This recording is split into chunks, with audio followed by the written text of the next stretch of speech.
ప్రియుడి కోసం కన్న పిల్లల్ని చంపిన తల్లిని మీరు ఎక్కడైనా చూసారా?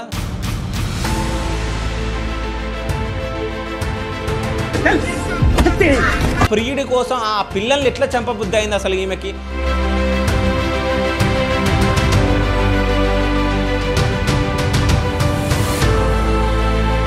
వన్ ఇయర్ నుంచి ఒక సంవత్సరం నుంచి ప్లానింగ్లో ఉందంట. అంటే భర్తని ఎలా చంపాలి, పిల్లల్ని ఎలా చంపాలని చెప్పేసి.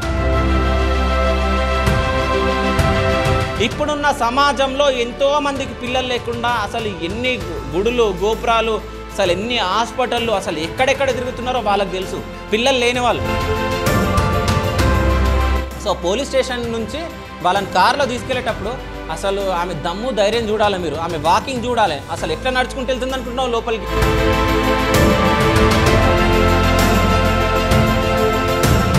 అతను మాత్రం ఒక టవాల్ కప్పుకొని అంటే ఒక దొంగలాగా లోపలికి ఎక్కడం జరిగింది. అంటే ఈమెకు అంత దమ్ము ధైర్యం ఎక్కడి నుంచి వచ్చింది? ముగ్గురు పిల్లల్ని చంపినా అంత దమ్ము ధైర్యం ఎక్కడి నుంచి వచ్చింది? చెన్నైకి తెలియకుండా గెట్ టుగెదర్ పార్టీకి వెళ్ళడం జరిగింది. ఎంత సిగ్గుమాలిన పని చేసింది. నేను నిజం చెప్తున్నా, వీళ్ళిద్దరిని ఉరిదీసి అసలు ఘోరంగా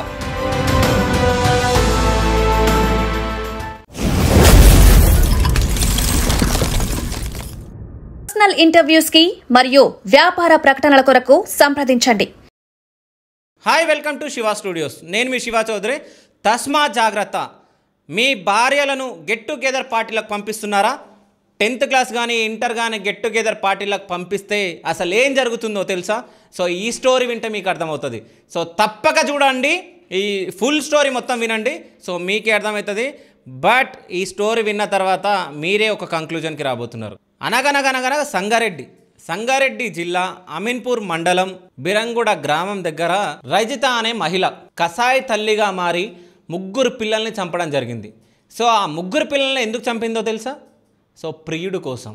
సో గెట్ టుగెదర్ పార్టీ 3 సంవత్సరాల కింద గెట్ టుగెదర్ పార్టీ అవ్వడంతో చిన్నప్పటి ప్రేమ మళ్ళీ చిగురించి, 10th క్లాస్ ప్రేమ మళ్ళీ చిగురించి, సో మళ్ళీ ప్రేమ చిగురించి తన పైన ప్రేమ పెరిగి సో పిల్లలని చూడకుండా పిల్లల్ని చంపడం జరిగింది. అసలు ఏం జరిగిందంటే, చెన్నయ్య రజిత ఇద్దరు భార్యాభర్తలు. చెన్నయ్యకి 50 సంవత్సరాలు, రజితకి 30 సంవత్సరాలు. రజిత కుటుంబం నిరుపేద కుటుంబం కావడంతో సో ట్యాంకర్ డ్రైవర్గా ఉన్న చెన్నయ్యకి ఇచ్చి పెళ్లి చేయడం జరిగింది.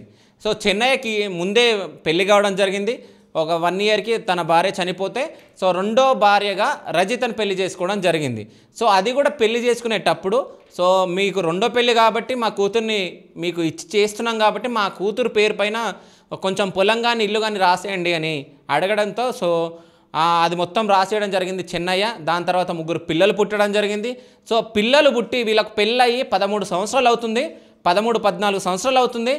అయినా సో 10 సంవత్సరాలు మంచిగా ఉన్న కాపురం దాని తర్వాత కుప్పగూలింది. అది కూడా 3 సంవత్సరాల ముందు వరకు బాగున్నారు. 3 సంవత్సరాల నుంచే వీళ్ళ మధ్య కొట్లాడలు అవి కలహాలు పెరిగి అంటే కొంచెం దూరంగా ఉంటున్నట్టు, అంటే భార్యాభర్తలు ఇంట్లోనే ఒకే ఇంట్లో ఉంటూ కొంచెం మనస్పర్ధలతో మాట్లాడకుండా ఉంటున్నట్టు నివసించారు ఇన్ని రోజులు ఇంట్లో. కానీ ప్రియుడి కోసం కన్న పిల్లల్ని చంపిన తల్లిని మీరు ఎక్కడైనా చూసారా? సో ముగ్గురు పిల్లలు, సాయి కృష్ణ 12 సంవత్సరాలు, మధుప్రియ 10 సంవత్సరాలు, గౌతమ్ 9 సంవత్సరాలు. సో ఎంత చిన్న పిల్లలు, ఇప్పుడిప్పుడే చదువుకొని సో ఒక మంచి స్టేజ్లో ఉండాలి అని అనుకుంటారు కన్న తల్లిదండ్రులు. అట్లాంటిది ప్రియుడి కోసం ఆ పిల్లల్ని ఎట్లా చంపబుద్ధి అయింది అసలు ఈమెకి? అయినా ఆ ప్రియుడు అయినా పెళ్ళైన వాళ్ళని అసలు ఎట్లా లవ్ చేస్తాడో నాకు అర్థం కాదు. సో ఎప్పుడో వీళ్ళు ప్రేమించుకున్నారు, 10th క్లాసా ఇంటరా ఎప్పుడైనా ప్రేమించుకొని అది గెట్ టుగెదర్ పార్టీల్లో వాళ్ళు మళ్ళీ కలుసుకోవడం ఏంది, మళ్ళీ ప్రేమ రావడం ఏంది, మళ్ళీ అంటే వీళ్ళిద్దరు మాట్లాడుకున్నప్పుడు వాళ్ళ ప్రేమ మళ్ళీ చిగురించి మళ్ళీ ఈ గ్యాప్లో వాళ్ళు మళ్ళీ ప్రేమించుకోవడం, అటు ఇటు తిరగడం ఇవన్నీ స్టార్ట్ అయినాయంట. సో స్టార్ట్ అయ్యి సో నన్ను పెళ్లి చేసుకోవాలంటే మీ భర్తను నీ పిల్లల్ని చంపితేనే నేను నిన్ను పెళ్లి చేసుకోగలను, లేకపోతే మనకు అడ్డుగా వాళ్ళు నలుగురు ఉంటారు కాబట్టి వాళ్ళ నలుగురిని చంపేయి అని చెప్పేసి ప్రియుడు చెప్పడంతో సో ఈమె అనేక సార్లు ఒక 1 ఇయర్ నుంచి ఒక సంవత్సరం నుంచి ప్లానింగ్లో ఉందంట. అంటే భర్తని ఎలా చంపాలి, పిల్లల్ని ఎలా చంపాలని చెప్పేసి. సో ఆమె ప్రయత్నిస్తూ 4 రోజుల ముందు చంపడం జరిగింది. అది కూడా పెరుగన్నంలో విషం కలిపి ఫస్ట్ వాళ్ళ భర్తకు పెట్టాలని చెప్పేసి అనుకుందంట. సో వాళ్ళ భర్త డ్యూటీ నుంచి లేట్ రావడంతో పిల్లలకు ఫస్ట్ తినిపించి దాని తర్వాత ఆయన చందనగర్లోనూ ఎక్కడో ట్రాఫిక్లో చిక్కుకొని రావడానికి లేట్ అవ్వడంతో ఫస్ట్ పిల్లలకు తినిపించడం జరిగింది. సో పిల్లలు తిన్న తర్వాత పడబెట్టడం జరిగింది. దాని తర్వాత వాళ్ళ హస్బెండ్ రావడంతో డోర్ తీసి తర్వాత ఆయనకు అన్నం పెడుతుంటే లేదు నాకు వద్దని చెప్పేసి అట్లాగే పడుకోవడం జరిగింది అని చెప్పేసి మనకు సమాచారం వచ్చింది. సో పడుకున్న తర్వాత ఈమె యాక్టింగ్ అంటే ఈమెకి ఏదో అయినట్టు యాక్టింగ్ చేయడంతో ఈమెను హాస్పిటల్ తీసుకెళ్ళడం జరిగిందంట. అక్కడికి వెళ్ళిన తర్వాత ఏమైంది అని చెప్పేసి డాక్టర్లు అడిగినప్పుడు నేను పెరుగన్నం తిన్నాము, సో 5 రోజుల కిందటి పెరుగన్నం తిన్నా, నాకు ఇట్లా అయ్యిందని చెప్పేసి చెప్పిందంట.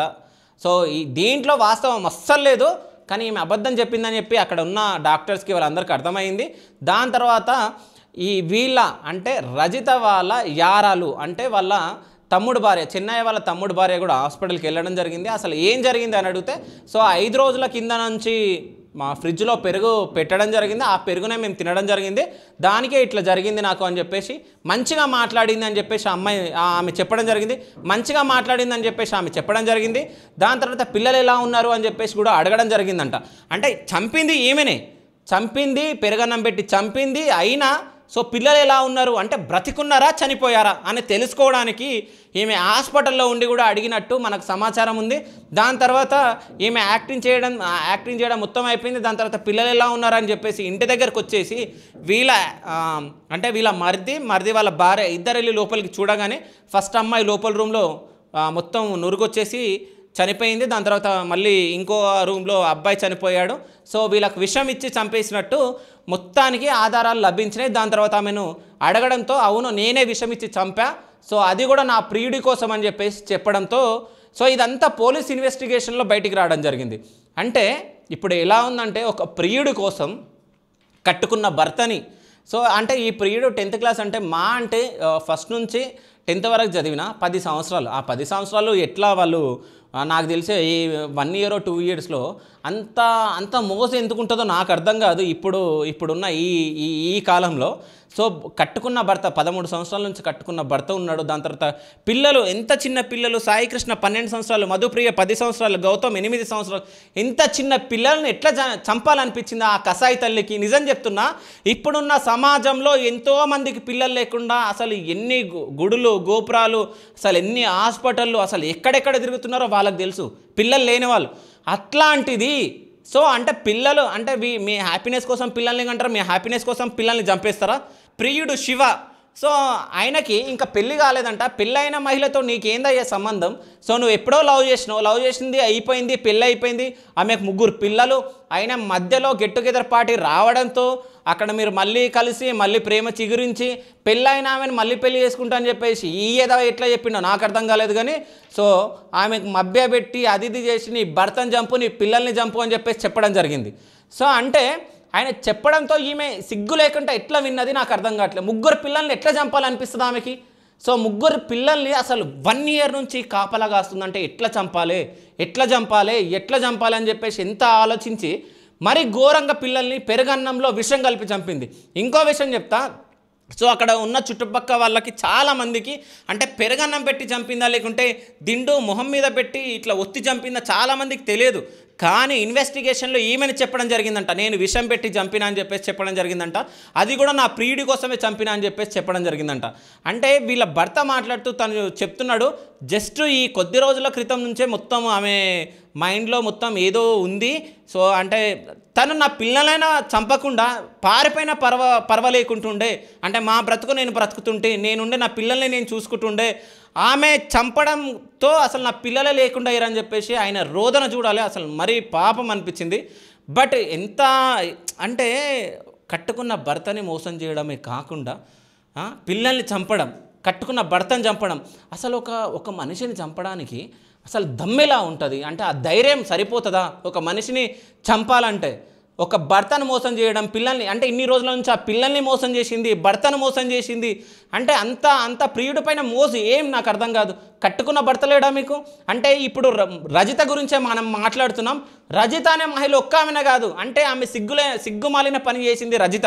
సో అదేవిధంగా చాలామంది మహిళలు పెళ్ళి చేసుకొని కూడా ఇతర మొగాళ్ళతోటి ఇంకొక మొగోడితోటి మాట్లాడుతూ అసలు కులుకుతూ అసలు ఎన్నో పార్కులు తిరగడం మనం చూస్తున్నాం ఇప్పుడున్న ఈ జనరేషన్లో. అయినా ఈమె ఒక స్కూల్ టీచర్ అంట. ఈమె స్కూల్ టీచర్ ఎలా అయిందో కూడా నాకు అర్థం కావట్లే. అమీన్పూర్ దగ్గర అంటే బిరంగూడ దగ్గర అమీన్పూర్లో ఏదో స్కూల్లో టీచర్గా పనిచేస్తుంది ఒక 1-2 ఇయర్స్ నుంచి అని చెప్పేసి చెప్తున్నారు. ఈమెనే సిగ్గుమాలిన పని చేస్తూ ఆ పిల్లలకేం చదువు నేర్పడానికి వెళ్ళిందో నాకు అర్థం కాలేదు.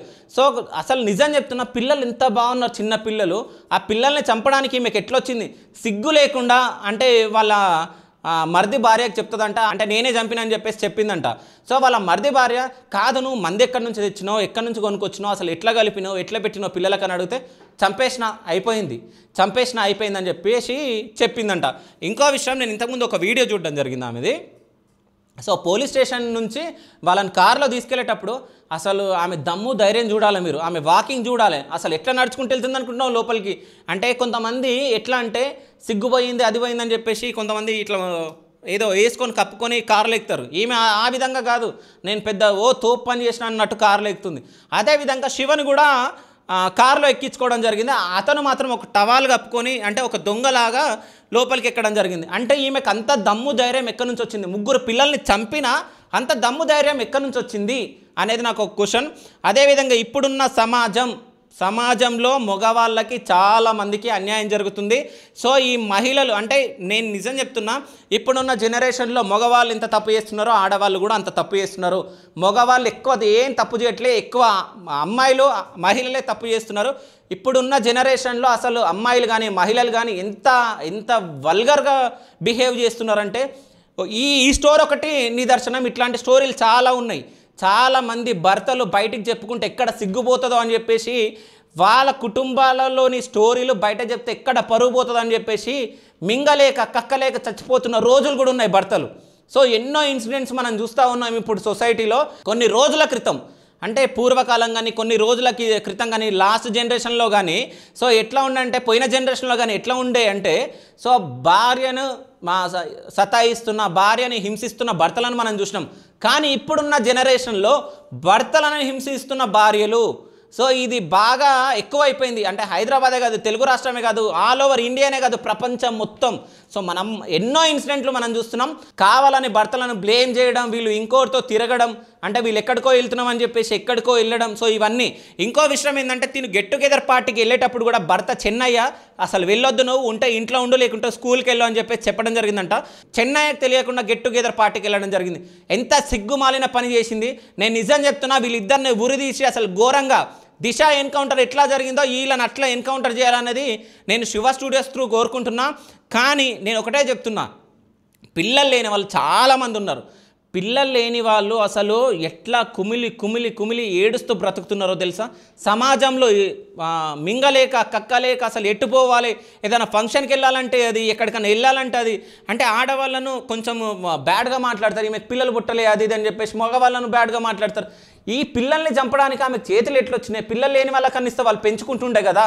సో ఎందుకు వాళ్ళ అంటే రజిత వాళ్ళ మరిది వాళ్ళ భార్యనే అంటుంది. అంటే మేము 7 మంది అన్నదమ్ములం ఉన్నాం, అంటే మా చెన్నయ్య వాళ్ళు 7 అన్నదమ్ములు, ఒక్కోరమన్నా ఎవరమో ఒక్కరం మేము పెంచుకుంటుంటాం కదా, 2 మగపిల్లలు 1 ఆడపిల్లని మేము పెంచుకొని ఏదో చేస్తుంటాం కదా. సో అంత కసాయిగా పిల్లల్ని ఎట్లా చంపాలనుకుంది ఆ మహిళ అని చెప్పేసి అని చెప్పడం జరిగింది. కానీ ముమ్మాటికి రజిత చేసింది తప్పు. కసాయి తల్లైన రజిత, సో కసాయి తల్లి అసలు తల్లే కాకుండా ఉంటే అయిపోతున్న దేవుడు ఆమెను తల్లిని చేయడం జరిగింది. కానీ 3 పిల్లల్ని చంపి అసలు ఘోరంగా ఎంత ధైర్యంగా మాట్లాడుతూ ఎంత ధైర్యంగా నడుస్తుందో నేను అది చూసినప్పుడు నేను నిజం చెప్తున్నా, నాకే చాలా కోపం వచ్చింది. రజితని మాత్రం ఘోరంగా ఆ దేవుడు కూడా శిక్షించాడు. ఆ విధంగా శిక్షించాలి. ఇక్కడ బ్రతికున్నన్ని రోజులు, చనిపోయినాక ఆ దేవుడే శిక్షిస్తాడు ఆమెను. సో మీరేమనుకుంటున్నారు? అంటే రజితకు ఎట్లాంటి శిక్ష పడితే బాగుంటుందని చెప్పేసి మీరు ఫీల్ అవుతున్నారు. అసలు ఈ స్టోరీ విన్న తర్వాత మీరేమనుకుంటున్నారు? సో పెళ్ళైన మగవాళ్ళందరూ చెప్తున్నా, మీ భార్యలని స్కూలు ఈ కాలేజు అక్కడికి ఇక్కడికి గెట్ టుగెదర్ పార్టీలో వాళ్ళు రమ్మన్నారు వీళ్ళు రమ్మన్నారు అంటే ఒక కన్నేసి పెట్టండి మీరు. తస్మా జాగ్రత్త. ఇట్లాంటి స్టోరీలు విన్న తర్వాత ఒక్కోరి గుండెలో రైలు పరిగెత్తుతున్నాయి అనుకుంటా నాకు తెలిసి. జాగ్రత్తగా ఉండండి. మహిళలు కట్టుకున్న భర్తతో మంచిగా ఉండండి. అదేవిధంగా పిల్లలే మీకు ప్రపంచం అనేలాగా బతకాలి. ఈ రజితలాగా చేస్తే సో మీ బ్రతుకు కూడా సిగ్గులేని బ్రతుకుగా మిగిలిపోతుంది. సో ఇది మహిళలకి అదేవిధంగా పురుషులకి అందరికీ ఇది ఒక మెసేజ్. సో జాగ్రత్తగా ఉండండి. సో మీ అందరికి ఒక మెసేజ్ ఇద్దామని చెప్పేసి ఇది చెప్పడం జరిగింది. జాగ్రత్తగా ఉండండి, చూస్తూ ఉండండి శివ స్టూడియోస్. Thank you.